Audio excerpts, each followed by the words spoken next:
ආයිබෝන් කොහොමද ඔයාලට? ඔන්න ඉතින් අදත් ලේසිම ක්‍රමයකට පොල් ටොපි හදාගන්න විදිහ තමයි මම ඔයාලට කියලා දෙන්නේ. මේක ගොඩක්ම රස පොල් ටොපියක්. අපි ඉක්මනටම බලමු හදාගන්න ඕන වෙන දේවල් සහ හදාගන්න විදිහ. මම පොල් ටොපි හැඳි ගා ගන්න භාජනයටම පොල් ගෙඩියක පොල් ගාලා දාගන්නවා. ග්‍රෑම් වලින් නම් 500යි. ඊළඟට සීනි ග්‍රෑම් 400කුත් ඒකටම දාගන්නවා. කිරි මිලිලීටර් 150යි. පොල් කිරි නෙමේ ෆ්‍රෙෂ් මිල්ක් හරි පිටි කිරි හරි ගන්න. ලුණු තේ හැඳි භාගයයි. වැනිලා තේ හැඳි 2යි.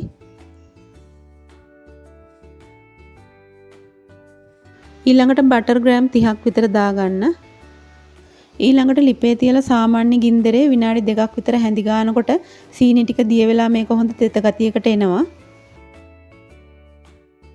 ලිපේ ගින්දර සාමාන්‍ය ගානට තියාගන්න.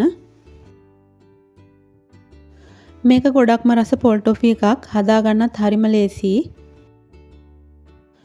පදම වැරදුනොත් හදාගන්න විදිහත් වීඩියෝ එක අවසානයේදී මම ඔයාලට කියන්නම්.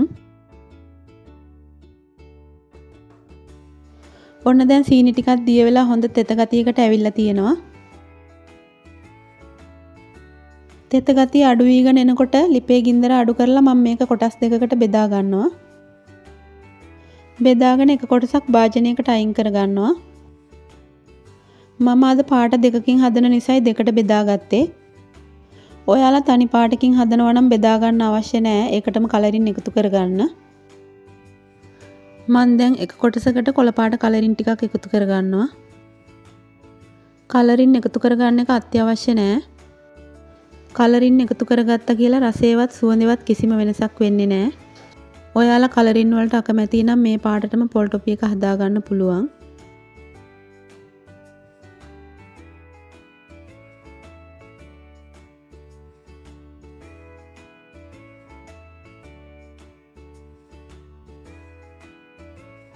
ඔයාලට දැන් පේනවා ඇති මේ මිශ්‍රණය ඔක්කොම එකට එකතු කරගන්න පුළුවන් වගේ ගානකට ඇවිල්ලා තියෙනවා. මේ වෙලාවේ ලිපේ ගින්දර ගොඩක් අඩු කරගන්න. ඒ වගේම නොනවත්වා දිගටම හැඳි ගන්න. මේකේ පදම අපි හොයාගන්නේ අපි දාගත්ත කලරින් එකේ පාට පොඩ්ඩක් ලා පාටට හැරෙනවා වගේ ඔයාලට පෙනෙයි. ඒ වගේම අඩිය අල්ලන්න එනවා වගේ දැනෙනවා. ඒ වෙලාවට ලිපෙන් බා ගන්න. දැන් මේ වගේ ට්‍රේ එකකට තෙල් ටිකක් ගාලා ඒකට දාලා තුනී කරගන්න. රස්නේ තියෙද්දිම ඉක්මනින් තුනී කරගන්න.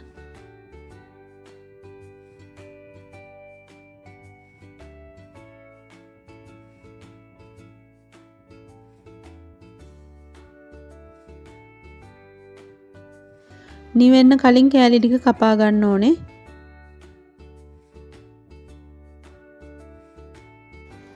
පදම වැරදුනොත් ඔයාලා බය වෙන්න එපා. උණු වතුර ටිකක් ඉහලා නැවත ලිපේ තියලා හරි පදම එනකන් හැඳි ගා ගන්න.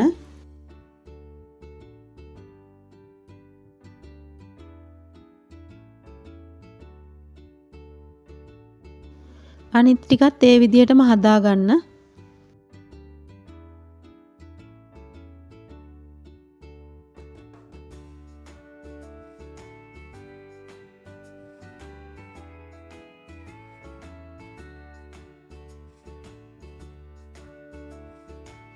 ඉතින් මේක හරිම පහසු රෙසිපි එකක්. පොල් ටොපි හදන ක්‍රම ගොඩක් තියෙනවා.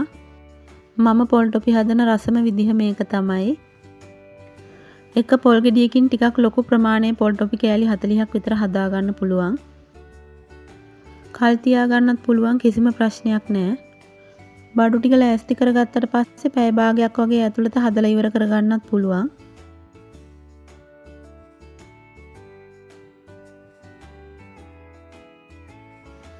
ඉතින් විවේක වේලාවක ඔයාලත් හදලා බලන්න. ගිහින් එන්නම්. සුබ දවසක් හැමෝටම.